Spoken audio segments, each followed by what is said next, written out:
నమస్కారం. Welcome to MSG news channel. ఈరోజు పండుగ సందర్భంగా మన స్టూడియోకి విచ్చేసిన అతిథులు స్పైడర్ మ్యాన్ గారు. స్టూడియోలో మనతో మాట్లాడడానికి స్పైడర్ మ్యాన్ గారు వచ్చేసారు. స్పైడర్ మ్యాన్ అంటే మనకెవరికీ తెలియకుండా ఉండదు. రండి స్పైడర్ మ్యాన్ గారిని అడిగి తెలుసుకుందాం. స్పైడర్ మ్యాన్ గారు ఎలా ఉన్నారు? వారి ప్రెజెంట్ ప్రాజెక్ట్స్ ఏంటి? వారి ఫ్యామిలీ, వారి స్పైడర్ మ్యాన్ కొడుకు అందరి గురించి అడిగి తెలుసుకుందాం. నమస్తే అండి స్పైడర్ మ్యాన్ గారు. ఇప్పుడు ఎలా ఉన్నారు?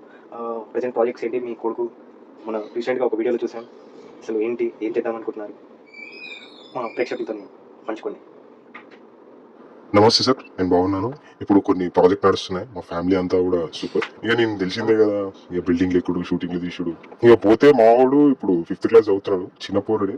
ఇక మొన్న పండగకి బట్టలు కావాలంటే మన మూల మీద ఉన్న టైలర్ దగ్గర స్పైడర్ మ్యాన్ డ్రెస్ కుట్టించిన. ఇక ఆడి పేరు మీకు అందరు తెలిసే, జూ స్పైడ్.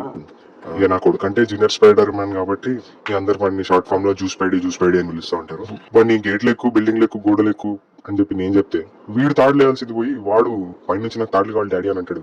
ఇక నేను కూడా బిల్డింగ్ ఎక్కువ ఎక్కువ ఫోర్స్ చేయను. ఇక ఆయన ఇప్పుడే వాడు నేర్చుకుంటాడు, లేదంటే దాన్ని సాయి బండి ఏదో రోడ్ పెట్టుకుంటాడు సార్. ఇప్పుడైతే బతుకుదేమో మంచిగా సార్. మంచిగా మాట్లాడతాడు, పెద్దలు వస్తే గౌరవం ఇస్తాడు, పండి కింద బుర్లాడతాడు. కానీ బిల్డింగ్ లేకుండా అంటే ఇప్పుడు జర కష్టం. వాడు చూడనికి అట్లా కనిపిస్తాడు సార్, కానీ మంచి మీరు చూసిరుగా వీడియోలో ఎట్లా తిరుగుతున్నాడు. గుంవానికి నడవనికి ఇబ్బంది అవుతుంది. ఇంట్రెస్టెడ్ గానే ఉన్నారు కదా? కొంచెం బుర్ర పిర్రలు తక్కుంటే మంచి బుర్ర పిర్రలు ఎక్కువయ్యేసరికి అంత మంచి కారంగా ఇద్దరు మనుషులు కావాలంటాడు. అంత మాత్రం కథ సార్. Thank you. ఇది అండి స్పైడర్ మ్యాన్ గారు చెప్తున్న విషయం. వాళ్ళ బాబు ఇంట్రెస్టెడ్‌గానే ఉన్నాడు. కాకపోతే అసిస్టెంట్స్ కావాలి.